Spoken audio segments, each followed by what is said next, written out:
Olá, meus queridos amigos aqui do canal, boa sexta-feira aí pra vocês. Não é normal gravar vídeo sexta-feira à noite, mas acontece, né? O Brasil perdeu e eu achei importante trazer uma leitura minha, não especificamente sobre futebol, sobre análise de contra-ataque, como que o Brasil tomou, se o Tite armou bem o time ou não espere isso de mim aqui no vídeo, mas eu vou falar sobre liderança e sobre a situação do Brasil, porque obviamente essa derrota, né, ela retirou um pouquinho de esperança que as pessoas tinham, um pouquinho de construção de uma pacificação nacional ao redor de um símbolo que é a seleção brasileira. Jogou todo mundo de novo na vala, né? Tirou as pessoas desse pequeno sonho que elas estavam tentando viver, né? Essa empolgação com uma seleção que estava jogando bem, que estava ganhando status de favorita, devolveu elas basicamente para um ministeriado horrível do Lula e para o Bolsonaro, que voltou a aparecer no meio das ruas com discurso golpista, né? E eu vou tratar disso sob o seguinte prisma: a crise de liderança do Brasil. E isso tem tudo a ver com o resultado da Copa. Então, se você veio aqui por causa do título, porque tá falando de futebol, sim, a gente vai acabar tratando da questão do Tite e a gente vai entender uma questão cultural maior nossa, um problema, vamos dizer, estrutural nosso. Um problema de liderança, né? O Brasil é um país que todo mundo que ocupa cargo de poder e está em posição de poder age ou com perfídia ou com covardia, né? Ou seja, é um país tocado por gente que não merece a posição que tem. Eu vou começar, né, vou fazer a comparação entre Lula, Bolsonaro e Tite, fazendo uma comparação sobre o dia de hoje, não necessariamente uma leitura sobre a carreira de todos eles, né? Mas vamos começar com Lula. Lula começou hoje, essa sexta-feira, fazendo um anúncio do ministeriado dele. E por que ele escolheu a sexta-feira?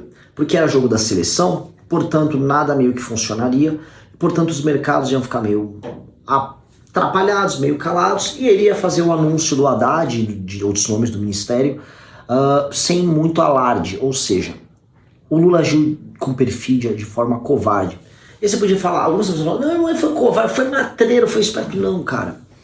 O cara ganhou uma eleição que, ela não digo que ela tem controvérsias, porque controvérsias são essas mentiradas inventadas pelo Bolsonaro, mas é uma eleição dura de um país dividido, e o cara nem sequer apresentou um plano de governo, saca? Ele mandou lá garantia Sodio, ganhou, ninguém sabe muito por onde ele vai ir, e aí o anúncio dos ministros principais dele, ele faz de uma maneira assim, tipo, aproveita que é o jogo da seleção, fala os nomes aí, nem quis responder pergunta, e quando fez a coletiva, fez um pouco antes do jogo do Brasil, justamente para que nem tivesse coletiva, tá? O que se espera de um homem desse? O que se espera de um homem que ganha a eleição desse jeito, de um homem que se comporta desse jeito, com um homem que já tá traindo as promessas dele, né? Já tá lá com o orçamento secreto andando, né? Já vai se aliar com todo aquele centrão que tava unido com o Bolsonaro, e na hora de anunciar o ministro faz de um jeito escondido, se aproveitando de um jogo de Copa, né? Esse é um líder que assume o Brasil. O Lula, que sempre foi um covardola. O Lula, né, agora cumprindo aqui meu pecado de olhar pro passado, é um cara que denunciava e fazia troca junto com o pessoal do DOI-CODE e com os chefes, os donos das empresas que organizavam a greve, para às vezes levar uma graninha ou para levar algum tipo de benefício político. Isso já foi denunciado pelo Tuma no livro dele, né? É um caso clássico. O Lula é esse cara, sempre foi esse cara. Mas o Lula não fica sozinho nesse ponto, né? Hoje, né, tão logo o Brasil perdeu o jogo de futebol, o Bolsonaro resolveu sair da toca dele. O Bolsonaro saiu do buraco. E ele aproveitou, né? Tipo, as pessoas não vão mais falar de futebol, o Brasil perdeu. Ele falou, agora sim eu vou pra rua. Agora eu vou me pronunciar. E ele foi encontrar aquele pessoal lá e fez um discurso de um covarde. Não digo discurso de um covarde oportunista. No discurso, né, ele tenta ser dúbio o tempo todo, porque ele não é homem para sustentar o que ele quer, mas ao mesmo tempo ele não quer perder a popularidade que ele tem perante os seguidores dele. Então ele fala, veja só, é bom que vocês maneirem nas críticas comigo, né? Porque no fundo ele tá preocupado com as críticas com ele, porque ele é um cara absolutamente narcisista, né? Ele só tá preocupado com ele, aí ele chora porque ele vai perder o mandato dele. Ele não chorou por gente que morreu, ele não chorou pela crise que foi causada no país dele, não, ele chora por ele, é ele o tempo todo, e ele foi lá na frente preocupado com o que as pessoas poderiam achar pra criticar ele. E olha só, ele escolhe o momento da derrota do Brasil porque esse cara deve ter ficado torcendo contra a seleção brasileira e torcendo para que as pessoas pensassem em qualquer outro assunto, pra que, não, agora não, beleza, foda-se, não tem mais seleção brasileira, então vamos lá, agora a galera só vai falar de quartel, vivam o meu drama, vivam a minha derrota, vivam a minha destruição, que é isso que esse cara quer. E percebam a falta de coragem, a falta de hombridade. Que líder é esse, cara? Ele espera o momento, esse momento, o Brasil perdeu, ele saiu da toca. Ele não foi homem de sair da toca em nenhum momento. Teve gente que se matou fazendo campanha pra ele. Eu não concordo em nada com os seguidores do Bolsonaro, mas eles lutaram demais pra eleger esse homem. E ele não teve coragem de agradecer eles. Saca? Esperou perder um jogo. Assim, o Brasil tá lá triste porque perdeu um jogo da Copa. Pra ele sair da toca, esse cara não presta, né? E vamos pro Tite, né? Vejam, o Brasil tava indo razoavelmente bem na Copa, né? Esse seria o primeiro, não digo grande teste, afinal de contas, a Croácia não é uma favorita, ainda que seja um time grande hoje na Europa. Ela foi vice-campeã, ela tá nas semifinais da Copa das Nações lá na Europa. Ou seja, não é um time bobo, mas também não é a França, né? Vamos dizer assim.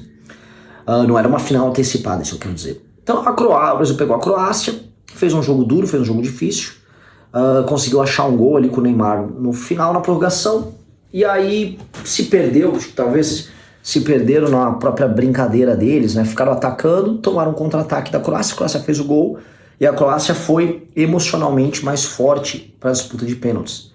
E aí cabe, né, o técnico, que no fundo é uma pessoa que prepara não só a parte tática, mas a parte psicológica também dos jogadores, a cumprir o papel dele. E o Tite fugiu. O Tite sumiu. Quem passou a lista dos batedores de pênalti foi o auxiliar técnico dele. Quando o Brasil perdeu, ele nem ficou no gramado lá com os jogadores. E vejam, quando o Brasil tomou 7-1 lá para a Alemanha, em casa, o Filipão ficou lá com os jogadores quando os jogadores estavam chorando. O Tite saiu fora. É um cara que ganha, acho que é coisa de 2 milhões de reais por mês, alguma coisa assim, tá? Ele ganha um salário que é astronômico para ser um técnico da seleção.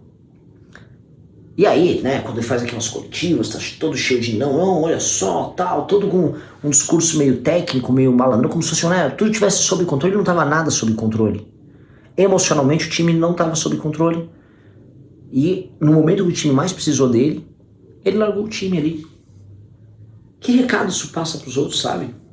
E aí eu olho, porque assim, quais foram as referências de liderança do Brasil nos últimos meses? A gente pode falar no último ano. É o técnico da seleção brasileira no ano de Copa. E os dois homens que disputaram a presidência da República. E como eles agiram neste momento, nesta sexta-feira. Como os homens covardes e pequenos que eles são. Veja assim, o povo brasileiro tem muitos defeitos. A gente é um povo violento.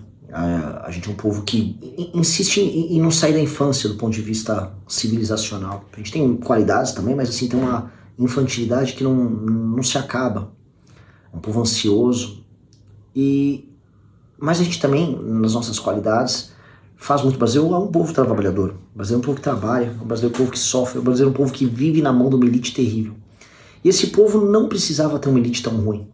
Porque, em grande medida, a elite molda o povo. E os exemplos dados pela elite inspiram e viram um padrão, inclusive aspiracional do povo.